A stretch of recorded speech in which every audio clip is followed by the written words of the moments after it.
വാർത്തകൾ വേഗത്തിൽ. ശിവശങ്കറിന്റെ ഇന്നത്തെ ചോദ്യം ചെയ്യൽ 5-ാം മണിക്കൂറിൽ. തുടർച്ചയായ 2ാം ദിവസമാണ് കസ്റ്റംസ് ചോദ്യം ചെയ്യൽ. ഇന്നലെ 13 മണിക്കൂറിലധികം സമയം ശിവശങ്കറിനെ കസ്റ്റംസ് ചോദ്യം ചെയ്തിരുന്നു.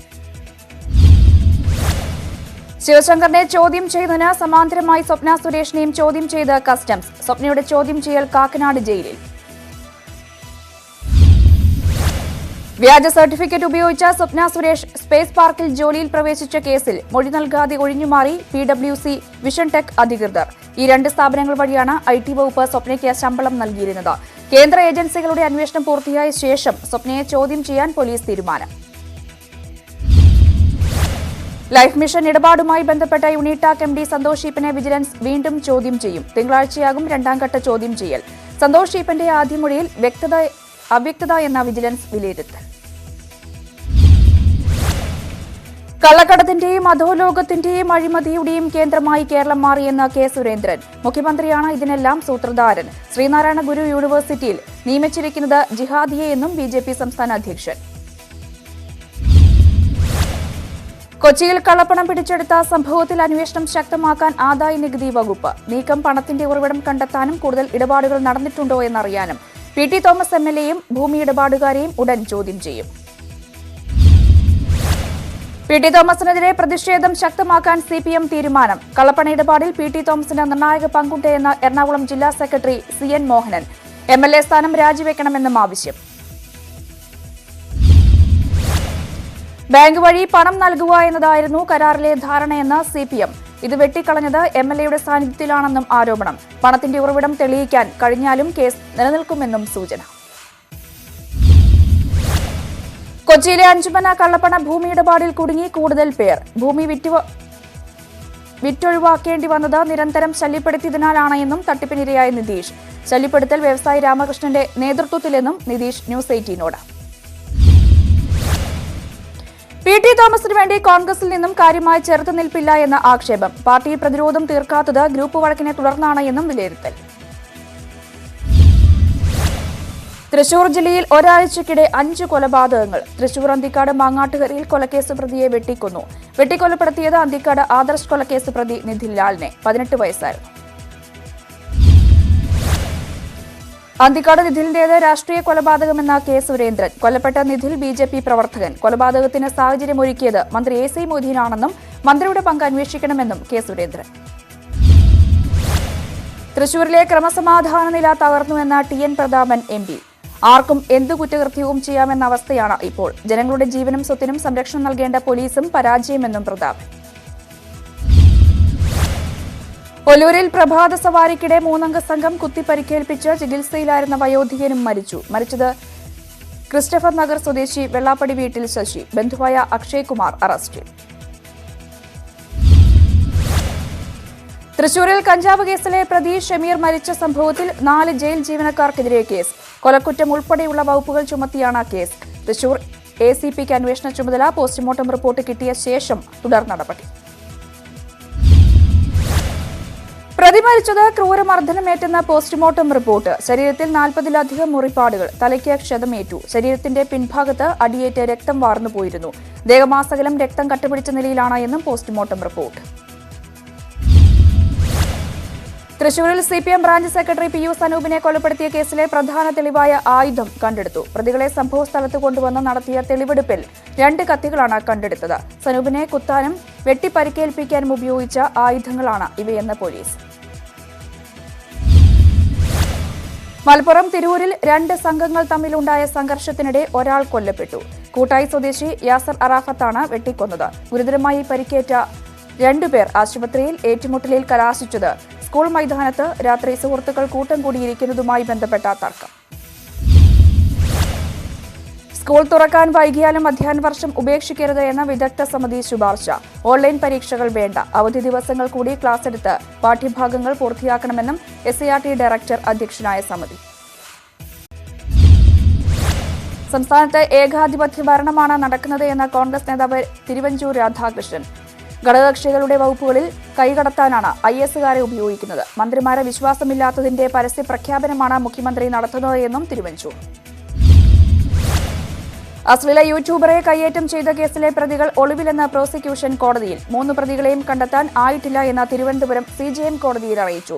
വിജയ് P. നായർ നൽകിയ കേസ് പരിഗണിക്കുമ്പോഴാണ് ഇക്കാര്യം അറിയിച്ചത്. മുൻകൂർ ജാമ്യത്തിനായി ഹൈക്കോടതിയെ സമീപിക്കാൻ ഭാഗ്യലക്ഷ്മിയുടെ തീരുമാനം. അതിക്രമിച്ചു കയറിയെന്നതും മോഷണം നടത്തിയെന്നുമുള്ള ആരോപണം നിലനിൽക്കില്ല എന്ന് ഭാഗ്യലക്ഷ്മിയുടെ അഭിഭാഷകൻ ജയചന്ദ്രൻ.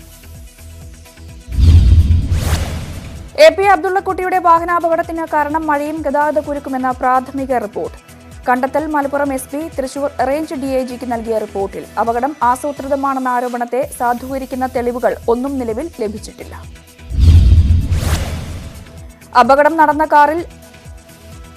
അപകടമുണ്ടായ കാറിൽ അബ്ദുള്ളക്കുട്ടി എന്ന് അറിയില്ലായിരുന്നുവെന്ന് lorry driver Muhammad Suhail. Police പറഞ്ഞപ്പോഴാണ് അബ്ദുള്ളക്കുട്ടിയാണ് എന്ന് അറിഞ്ഞത്. ബ്രേക്ക് കിട്ടാതെ ടോറസ് കാറിൽ ഇടിക്കുകയായിരുന്നു. വെളിയങ്കോട് ഭാഗത്തേക്ക് പോയിട്ടില്ല. വന്നത് തിരുനാവായ ഭാഗത്തു നിന്നാണെന്നും മുഹമ്മദ് സുഹൈൽ. ഈ സർക്കാരിന്റെ കാലത്ത് തന്നെ സംസ്ഥാനത്തെ എല്ലാ തദ്ദേശ സ്വയംഭരണ സ്ഥാപനങ്ങളെയും ശുചിത്വ പദവിയിൽ എത്തിക്കുമെന്ന് മുഖ്യമന്ത്രി പിണറായി വിജയൻ. 100 ദിവസത്തിൽ 250 തദ്ദേശ സ്വയംഭരണ സ്ഥാപനങ്ങളെ ശുചിത്വ പദവിയിൽ എത്തിക്കുക ലക്ഷ്യമിട്ടുവെങ്കിലും ഇരട്ടിയിലധികം പദവി നേടി. 559 തദ്ദേശ സ്വയംഭരണ സ്ഥാപനങ്ങൾക്ക് സമ്പൂർണ്ണ ഖരമാലിന്യ സംസ്കരണ പദവി പ്രഖ്യാപിച്ച് സംസാരിക്കുകയായിരുന്നു മുഖ്യമന്ത്രി. ഈ വർഷത്തെ വയലാർ പുരസ്കാരം കവി ഏഴാച്ചേരി രാമചന്ദ്രന്. പുരസ്കാരം ഒരു നോർവീജിയൻ വെയിൽക്കാലം എന്ന കവിതാ സമാഹാരത്തിന്. 1 ലക്ഷം രൂപയും കാനായി കുഞ്ഞിരാമൻ വെങ്കലത്തിൽ നിർമ്മിക്കുന്ന ശില്പവുമാണ് അവാർഡ്. പുരസ്കാര നേട്ടത്തിൽ സന്തോഷവും അഭിമാനവും ഉണ്ടെന്ന് കവി ഏഴാച്ചേരി രാമചന്ദ്രൻ. പുസ്തകത്തെ അവാർഡിനായി തെരഞ്ഞെടുത്ത ജൂറിയോടും വായനക്കാരോടും നന്ദിയുണ്ടെന്നും ഏഴാച്ചേരി ന്യൂസ് 18നോട്. സംസ്ഥാനത്ത് സൈബർ കുറ്റകൃത്യങ്ങൾ ക്രമാതീതമായി വർദ്ധിക്കുന്നുവെന്ന് ADGP മനോജ് എബ്രഹാം ന്യൂസ് 18നോട്. സെക്സ് ചാറ്റ് ബ്ലാക്ക്മെയിലിംഗ് കേസുകളും കൂടുന്നുണ്ട്. സൈബർ ഇടങ്ങളിൽ മലയാളി കൂടുതൽ ശ്രദ്ധ പുലർത്തണമെന്നും മനോജ് എബ്രഹാം. വിജിലൻസ് വിഭാഗം അന്യായമായി പിഴ ചുമത്തിയെന്നാരോപിച്ച് ഫേസ്ബുക്ക് ലൈവ് ഇട്ട് ടിപ്പർ ഡ്രൈവറുടെ ആത്മഹത്യാശ്രമം. കോഴിക്കോട് മുക്കം സ്വദേശി ഇർഷാദാണ് ആത്മഹത്യയ്ക്ക് ശ്രമിച്ചത്. വിഷം കഴിച്ച യുവാവിനെ കോഴിക്കോട്ടെ സ്വകാര്യ മെഡിക്കൽ കോളേജ് ആശുപത്രിയിൽ പ്രവേശിപ്പിച്ചു. കോഴിക്കോട് ജില്ലയിൽ ടിപ്പർ ലോറികൾ സമരത്തിൽ. വിജിലൻസ് റെയ്ഡിൽ അനാവശ്യ പിഴ ചുമത്തിയതിനും ടിപ്പർ ഉടമ വിഷം കഴിച്ച് ആത്മഹത്യാശ്രമം നടത്തിയതിനും പ്രതിഷേധിച്ചാണ് സമരം. ഇടുക്കി ചിന്നക്കനാലിൽ വ്യാജ പട്ടയമുണ്ടാക്കി കൈവശപ്പെടുത്തിയ ഭൂമിയുടെ തണ്ടപ്പേറവകാശം റവന്യൂ വകുപ്പ് റദ്ദു ചെയ്തു. ചിന്നക്കനാലിൽ കാലിപ്സോ ക്യാമ്പ് എന്ന സ്ഥാപനം സ്ഥിതി ചെയ്യുന്ന സ്ഥലമാണ് വ്യാജരേഖ നിർമ്മിച്ച് പട്ടയമുണ്ടാക്കി കൈവശപ്പെടുത്തിയത്. സർവേ ഉദ്യോഗസ്ഥരടക്കം ഭൂമി കൈവശപ്പെടുത്താൻ ഒത്താശ ചെയ്തു എന്നും കണ്ടെത്തി. ജോസ് കെ മാണി തിങ്കളാഴ്ച ഇടതുമുന്നണി പ്രവേശനം പ്രഖ്യാപിച്ചേക്കും. തടസ്സം പാലായിലും കാഞ്ഞിരപ്പള്ളിയിലും തീരുമാനമാകാത്തത്. സീറ്റ് വിട്ടുകൊടുക്കാതെ CPIയും മാണി C കാപ്പനും. ജോസ് കെ മാണി NDAയിലേക്ക് പോകുമെന്ന് BJP നേതാക്കൾ സംസാരത്തിനിടെ പറഞ്ഞതാണെന്ന് PJ ജോസഫ്. ദിശാബോധമില്ലാതെ എവിടേക്കും പോകുമെന്നറിയാത്ത കൊതുമ്പുവളമാണ് ജോസ് കെ മാണിയെന്നും ജോസഫിന്റെ പരിഹാസം. വ്യാജകത്ത് പ്രചരിപ്പിച്ചുവെന്ന അനിൽ അക്കരയുടെ പരാതിയിൽ പോലീസ് കേസെടുത്തു. സമൂഹമാധ്യമങ്ങളിൽ പ്രചരിപ്പിച്ച നീതു ജോൺസന്റെ പേരിലെ കത്തിലാണ് വടക്കാഞ്ചേരി പോലീസ് കേസെടുത്തത്. പുതിയ കാർഷിക നിയമം രാജ്യത്തിന് അപകടമെന്ന കോൺഗ്രസ് നേതാവ് താരിഖ് അൻവർ. വരും ദിവസങ്ങളിൽ നിയമനത്തിനെതിരെ കൂടുതൽ ജനകീയ പ്രതിഷേധം ഉയരും. നിയമം പിൻവലിക്കും വരെ കോൺഗ്രസ് നിശബ്ദരായിരിക്കില്ല എന്നും താരിഖ് അൻവർ. കോൺഗ്രസിന്റെ കർഷക രക്ഷാ സമ്മേളനത്തിൽ സംസാരിക്കുകയായിരുന്നു അദ്ദേഹം. മുല്ലപ്പെരിയാർ അണക്കെട്ടിന് ഇന്ന് 125 വയസ്സ്. 50 വർഷ കാലാവധിയിൽ നിർമ്മിച്ചതാണ് ലോകത്തെ തന്നെ ഏറ്റവും പഴക്കമുള്ള ഈ സുർക്കി ഡാം. കേരളം ഒപ്പിട്ട കരാർ അനുസരിച്ച് ഇനിയും 874 വർഷം കൂടി തമിഴ്നാടിന് ഈ അണക്കെട്ട് ഉപയോഗിക്കാം. സംസ്ഥാനത്ത് കോവിഡ് ചികിത്സയിലായിരുന്ന 2 പേർ കൂടി മരിച്ചു. പരിയാരം മെഡിക്കൽ കോളേജിൽ ചികിത്സയിലായിരുന്ന ജനതാദൾ എസ് കാസർഗോഡ് ജില്ലാ വൈസ് പ്രസിഡന്റ് SMA തങ്ങൾ അന്തരിച്ചു. Kannur Alakode saint Mary's higher secondary school 8ാം class വിദ്യാർത്ഥി ജോസനും പരിയാരം മെഡിക്കൽ കോളേജിൽ മരിച്ചു. കോഴിക്കോട് വലിയങ്ങാടിയിൽ കടകൾ തുറന്ന 7 വ്യാപാരികളെ അറസ്റ്റ് ചെയ്തു. കണ്ടെയ്ൻമെന്റ് സോണിൽ കടകൾ തുറന്നതിനാണ് അറസ്റ്റ്. 10 കട ഉടമകൾക്കെതിരെ കേസെടുത്തു. കടകൾ തുറക്കാതെ നിവർത്തിയില്ല എന്ന വ്യാപാര വ്യവസായ ഏകോപന സമിതി അധ്യക്ഷൻ T നസറുദ്ദീൻ. അറസ്റ്റ് ചെയ്ത വ്യാപാരികളെ ഉടൻ മോചിപ്പിക്കണം, ഇല്ലെങ്കിൽ സംസ്ഥാന വ്യാപക സമരം നടത്തുമെന്നും നസറുദ്ദീൻ. കോട്ടയത്ത് കോവിഡ് മാനദണ്ഡങ്ങൾ പാലിക്കാതെ പരീക്ഷ. CSL സഭയിൽ അധ്യാപക നിയമനത്തിനുള്ള യോഗ്യതാ പരീക്ഷയാണ് മാനദണ്ഡങ്ങൾ പാലിക്കാതെ നടത്തിയത്. ഉദ്യോഗാർത്ഥികൾ കൂട്ടത്തോടെ എത്തിയതോടെ പരീക്ഷാ ഹാളിന് മുന്നിൽ വൻ ആൾക്കൂട്ടം തന്നെ ഉണ്ടായി. കളക്ടറുടെ അനുമതിയോടെയാണ് പരീക്ഷ നടത്തിയത് എന്ന സഭാ അധികൃതർ. എന്നാൽ ഹാളിലേക്ക് പ്രവേശിക്കുന്നതിന് മുൻപ് 20 പേരിൽ കൂടുതൽ ഒത്തുചേരുന്ന സാഹചര്യം ഒഴിവാക്കണമെന്ന് നിർദ്ദേശിച്ചിരുന്നുവെന്ന് കളക്ടർ പറഞ്ഞു. ഹാളിനുള്ളിൽ മാനദണ്ഡങ്ങൾ പാലിച്ചാണ് പരീക്ഷ നടത്തിയത്. രാജ്യത്ത് കോവിഡ് രോഗികളുടെ എണ്ണം 70 ലക്ഷത്തിലേക്ക്. 73,000-ലധികം പേർക്ക് കൂടി 24 മണിക്കൂറിനിടെ രോഗം സ്ഥിരീകരിച്ചു. 69,89,423 പേർക്കാണ് ഇതുവരെ കോവിഡ് ബാധിച്ചത്. 24 മണിക്കൂറിനിടെ 926 പേർ കൂടി മരിച്ചു. മഹാരാഷ്ട്ര അടക്കം മിക്ക സംസ്ഥാനങ്ങളിലും രോഗവ്യാപന തോത് കുറഞ്ഞു. രാജ്യത്ത് 6.2% പ്രതിദിന വർധനാ നിരക്ക്. കേരളത്തിൽ ഇത് 13% മുകളിലാണ്. വായ്പാ മൊറട്ടോറിയം നീട്ടാൻ കഴിയില്ല എന്ന് റിസർവ് ബാങ്ക് സുപ്രീം കോടതിയെ അറിയിച്ചു. 6 മാസത്തിലധികം മൊറട്ടോറിയം നീട്ടിയാൽ ബാങ്കിംഗ് സംവിധാനം തകരാറിലാകും. മൊറട്ടോറിയം നിലനിന്ന 6 മാസത്തെ കൂട്ടുപലിശ അടയ്ക്കാമെന്ന കേന്ദ്ര തീരുമാനം അംഗീകരിക്കും. 13-നാണ് കേസ് ഇനി പരിഗണിക്കുക. ഹാഥറസ് പെൺകുട്ടിയുടെ കുടുംബത്തെ സ്വാധീനിക്കാൻ ചില രാഷ്ട്രീയ കക്ഷികൾ ശ്രമിച്ചുവെന്ന UP പോലീസ്. ആവശ്യങ്ങൾ അംഗീകരിക്കാതെ മൃതദേഹം സംസ്കരിക്കരുതെന്ന് കുടുംബത്തോട് ആവശ്യപ്പെട്ടുവെന്ന് സുപ്രീം കോടതിയിൽ സമർപ്പിച്ച റിപ്പോർട്ടിൽ പറയുന്നു. ഡൽഹി പോലീസ്, രഹസ്യാന്വേഷണ വിഭാഗം എന്നിവരെ ഉദ്ധരിച്ചാണ് റിപ്പോർട്ട്. ഹാഥറസിൽ അക്രമത്തിന് പ്രേരിപ്പിക്കുന്നതിന് 100 കോടി രൂപയുടെ വിദേശ ധനസഹായം ലഭിച്ചുവെന്ന UP പോലീസിന്റെ അവകാശവാദം തള്ളി എൻഫോഴ്സ്മെന്റ് ഡയറക്ടറേറ്റ്. ചന്ദ്രശേഖർ ആസാദിന്റെ നേതൃത്വത്തിലുള്ള ഭീമാർമിയും പോപ്പുലർ ഫ്രണ്ട് ഓഫ് ഇന്ത്യയും തമ്മിൽ ബന്ധമില്ല എന്നും എൻഫോഴ്സ്മെന്റ് ഡയറക്ടറേറ്റ് അറിയിച്ചു. സ്ത്രീകൾക്കെതിരായ അതിക്രമ കേസുകളിൽ വിട്ടുവീഴ്ച ചെയ്യരുത് എന്ന സംസ്ഥാനങ്ങളോട് കേന്ദ്ര സർക്കാർ. പരാതി ലഭിച്ചാൽ 24 മണിക്കൂറിനുള്ളിൽ മെഡിക്കൽ പരിശോധന പൂർത്തിയാക്കണം. 2 മാസത്തിനുള്ളിൽ കുറ്റപത്രം സമർപ്പിക്കണം. കേസുകളിൽ വീഴ്ച വരുത്തുന്ന ഉദ്യോഗസ്ഥർക്കെതിരെ കർശന നടപടി സ്വീകരിക്കണമെന്നും കേന്ദ്ര ആഭ്യന്തര മന്ത്രാലയം സംസ്ഥാന സർക്കാരുകൾക്ക് അയച്ച കത്തിൽ പറയും. അന്തരിച്ച കേന്ദ്രമന്ത്രി രാംവിലാസ് പസ്വാന്റെ സംസ്കാരം പൂർണ്ണ ഔദ്യോഗിക ബഹുമതികളോടെ അല്പസമയത്തിനകം നടക്കും. പട്നയിൽ നടക്കുന്ന സംസ്കാര ചടങ്ങിൽ കേന്ദ്ര സർക്കാരിനെ പ്രതിനിധീകരിച്ചു കേന്ദ്രമന്ത്രി രവിശങ്കർ പ്രസാദ് പങ്കെടുക്കും. പസ്വാന് ബീഹാറിന്റെ അന്ത്യാഭിവാദ്യം. മൃതദേഹത്തിൽ മുഖ്യമന്ത്രി നിതീഷ് കുമാർ, ഉപമുഖ്യമന്ത്രി സുശീൽ മോദി, RJD നേതാവ് തേജസ്വി യാദവ് തുടങ്ങിയവർ ആദരാഞ്ജലികൾ അർപ്പിച്ചു. ഡൽഹിയിൽ നിന്നും മൃതദേഹം പട്നയിൽ എത്തിച്ചത് ഇന്നലെ വൈകിട്ടോടെ. രാംവിലാസ് പസ്വാന്റെ മരണത്തോടെ കേന്ദ്രമന്ത്രിസഭയിൽ ഇനി ഒരേയൊരു BJP ഇതര മന്ത്രി മാത്രം. റിപ്പബ്ലിക്കൻ പാർട്ടി ഓഫ് ഇന്ത്യയുടെ മന്ത്രി രാംദാസ് അത്തേവാലെയാണ് ഏക മന്ത്രി. ശിവസേനയും അകാലിദളും നേരത്തെ മന്ത്രിമാരെ പിൻവലിച്ചിരുന്നു. ജമ്മു കാശ്മീരിലെ കുൽഗാമിൽ സുരക്ഷാസേന 2 ഭീകരരെ വധിച്ചു. പുലർച്ചെ ആരംഭിച്ച ഏറ്റുമുട്ടലിലാണ് ഭീകരരെ വധിച്ചത്. ഇവരിൽ നിന്നും തോക്കുകൾ ഉൾപ്പെടെയുള്ള ആയുധങ്ങൾ പിടിച്ചെടുത്തതായി സൈന്യം. അതിർത്തിയിൽ വീണ്ടും പാക് പ്രകോപനം. ഇന്നലെ രാത്രി പൂഞ്ചിൽ പാക് സൈന്യം നിയന്ത്രണ രേഖ ലംഘിച്ച് വെടിവെയ്പ് നടത്തി. ഇന്ത്യൻ സേനയും തിരിച്ചടിച്ചു.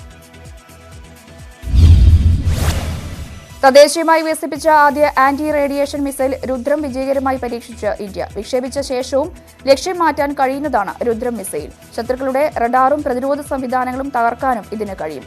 DRDO വികസിപ്പിച്ച മിസൈൽ സുഖോയ് 30 യുദ്ധവിമാനത്തിൽ നിന്നുമാണ് വിക്ഷേപിച്ചത്. ഒഡീഷയിലെ ബലാസോറിലായിരുന്നു പരീക്ഷണം. രുദ്രം വികസിപ്പിച്ച DRDOയെ അഭിനന്ദിച്ച് പ്രതിരോധ മന്ത്രി രാജ്നാഥ് സിംഗ്. മിസൈൽ പരീക്ഷണം വിജയമായിരുന്നു. രാജ്യത്തിന്റെ മഹത്തായ നേട്ടമാകും രുദ്രമെന്നും പ്രതിരോധ മന്ത്രി. അയോധ്യയിൽ ക്ഷേത്ര നിർമ്മാണ പ്രവർത്തികൾ ആരംഭിച്ചു. കൊത്തുപണികൾ ചെയ്ത ശിലകൾ നിർമ്മാണ മേഖലയിലേക്ക് മാറ്റി തുടങ്ങി. പൂജകൾക്കും മറ്റ് ചടങ്ങുകൾക്കും ശേഷമാണ് ശിലകൾ മാറ്റി തുടങ്ങിയത്. സർക്കാർ ഫണ്ട് ഉപയോഗിച്ച് പ്രവർത്തിക്കുന്ന മദ്രസകളും സംസ്കൃത വിദ്യാലയങ്ങളും അടച്ചുപൂട്ടാൻ അസം സർക്കാർ തീരുമാനം. സർക്കാർ ഫണ്ട് ഉപയോഗിച്ച് ഒരു മതപഠനവും നടത്തേണ്ട എന്ന വിദ്യാഭ്യാസ ധനകാര്യമന്ത്രി ഹിമന്ത് ബിശ്വ ശർമ്മ. നവംബറിൽ ഇത് സംബന്ധിച്ച് ഔദ്യോഗിക ഉത്തരവിറങ്ങും.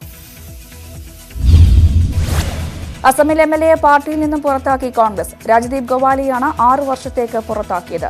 BJPയുമായി ബന്ധം പുലർത്തുന്നുവെന്നാരോപിച്ചാണ് നടപടി. മിസോറാമിൽ ഭൂമി കുലുക്കം. റിക്ടർ സ്കെയിലിൽ 3.6 രേഖപ്പെടുത്തി. രാവിലെ 6:09 ഭൂചലനം രേഖപ്പെടുത്തിയത്. TRP തട്ടിപ്പ് കേസിൽ IT പാർലമെന്ററി പാനലും ഇടപെടുന്നു. വാർത്താ പ്രക്ഷേപണ മന്ത്രാലയം ഉദ്യോഗസ്ഥർക്ക് വിഷയവുമായി ബന്ധപ്പെട്ട തെളിവുകൾ ഹാജരാക്കാൻ നിർദ്ദേശം.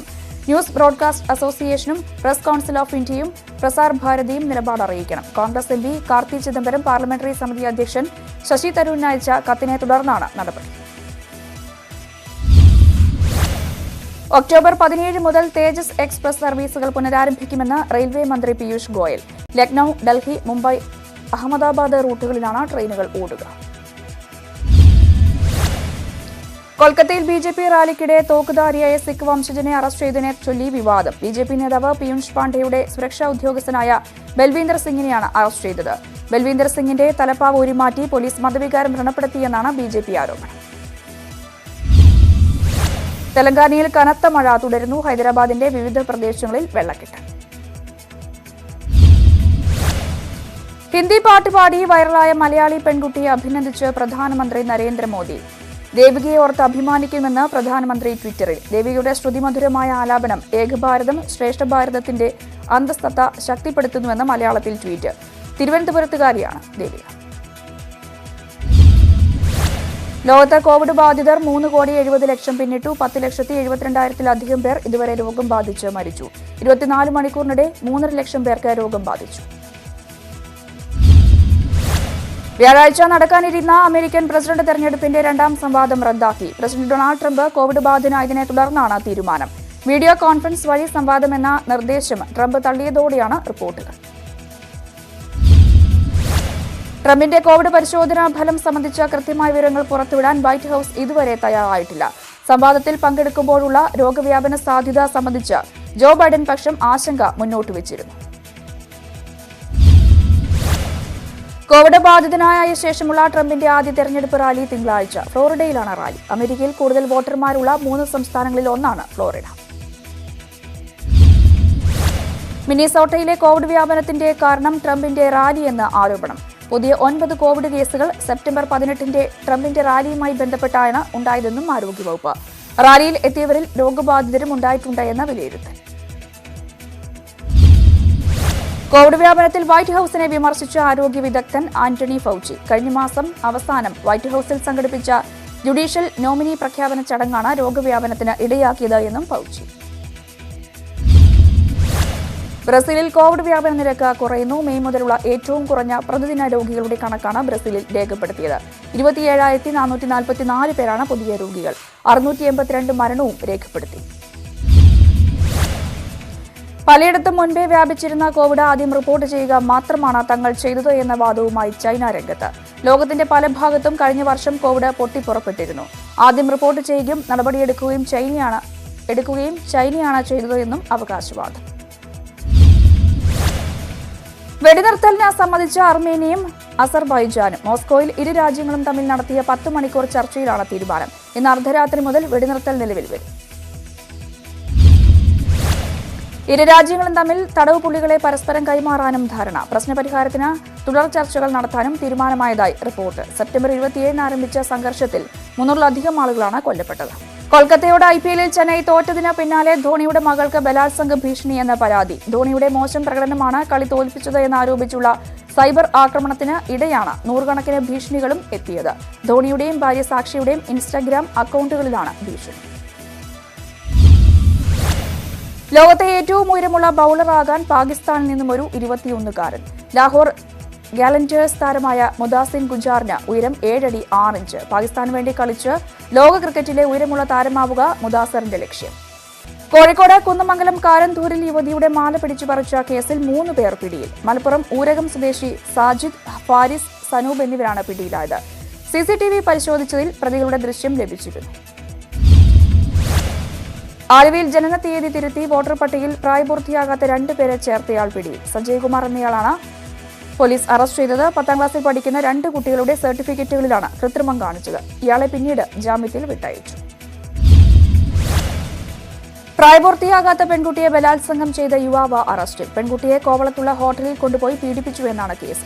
ദൃശ്യങ്ങൾ മൊബൈലിൽ പകർത്തിയ ശേഷം അത് സമൂഹമാധ്യമങ്ങളിൽ പ്രചരിപ്പിച്ചുവെന്നും പരാതി. പൂന്തറ സ്വദേശി അബ്ദുൾ റഹ്മാൻ മുൻപും പോക്സോ കേസിൽ പ്രതിയായിരുന്നു. കൊല്ലം ഓച്ചിറ വയനകം ജംഗ്ഷനിൽ പ്രവർത്തിക്കുന്ന 5 കടകൾ കത്തിനശിച്ചു. കരുനാഗപ്പള്ളി, കായംകുളം എന്നിവിടങ്ങളിൽ നിന്നും എത്തിയ ഫയർഫോഴ്സ് യൂണിറ്റുകൾ തീയണച്ചു. ലക്ഷങ്ങളുടെ നഷ്ടം. ഷോർട്ട് സർക്യൂട്ടാണ് കാരണമെന്നാണ് പ്രാഥമിക നിഗമനം.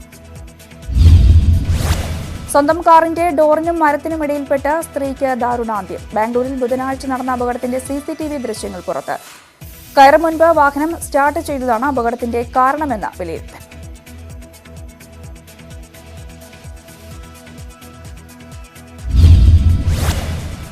യുപിയിൽ ഭാര്യയുടെ ഛേദിച്ച തലയുമായി പോലീസ് സ്റ്റേഷനിലെത്തി കീഴടങ്ങിയ യുവാവ്. ബാൻഡ മേഖലയിലാണ് സംഭവം. ഭാര്യ വിമലയുടെ തല അറുത്ത് കൊന്ന ശേഷമാണ് ചിന്നാർ യാദവ് പോലീസ് സ്റ്റേഷനിലെത്തി കീഴടങ്ങിയത്. ഭാര്യയ്ക്ക് അയൽവാസിയുമായി ബന്ധമുണ്ടോ എന്ന സംശയത്തെ തുടർന്നാണ് കൊലപാതകമെന്ന് പോലീസ്. സ്വന്തം തട്ടിക്കൊണ്ടുപോകൽ വ്യാജമായി സൃഷ്ടിച്ച ചെന്നൈയിലെ 9ാം ക്ലാസ്സുകാരൻ. വോയിസ് ചേഞ്ചർ ആപ്പ് ഉപയോഗിച്ച് മുതിർന്നാളിന്റെ ശബ്ദത്തിൽ ഫോൺ വിളിച്ച് 10 ലക്ഷം രൂപ മോചനദ്രവ്യം ആവശ്യപ്പെട്ടു. സത്യം കണ്ടെത്തി തമിഴ്നാട് പോലീസ്. സ്ഥിരമായി വഴക്ക് പറയുന്ന അച്ഛനിൽ നിന്നും സ്നേഹപൂർവ്വമായ ഇടപെടൽ ഉണ്ടാകാനാണ് കൃത്യമെന്ന കുട്ടിയുടെ മൊഴി. രാജസ്ഥാനിൽ പുരോഹിതനെ തീ കൊളുത്തിക്കൊന്ന കേസിൽ പോലീസുകാർക്കെതിരെ നടപടി ആവശ്യപ്പെട്ട കുടുംബം. ക്ഷേത്രത്തിന്റെ സ്ഥലം തട്ടിയെടുക്കാൻ എത്തിയ റിയൽ എസ്റ്റേറ്റ് മാഫിയാണ് പെട്രോൾ ഒഴിച്ച് തീവച്ചത്. 2 പ്രതികൾ പിടിയിലായെന്ന് പോലീസ്. ജ്വല്ലറി ഉടമ മറാഠിയിൽ സംസാരിക്കാൻ തയ്യാറാകാത്തതിൽ പ്രതിഷേധിച്ച് എഴുത്തുകാരിയുടെ 20 മണിക്കൂർ നീണ്ട ധർണാ സമരം. ആവശ്യപ്പെട്ടിട്ടും മറാഠിയിൽ സംസാരിക്കാൻ തയ്യാറായില്ല എന്നും ജ്വല്ലറിയിൽ നിന്ന് ഇറങ്ങിപ്പോകാൻ പറഞ്ഞുവെന്നും ആരോപിച്ചായിരുന്നു ശോഭ ദേശ്പാണ്ഡെയുടെ പ്രതിഷേധം.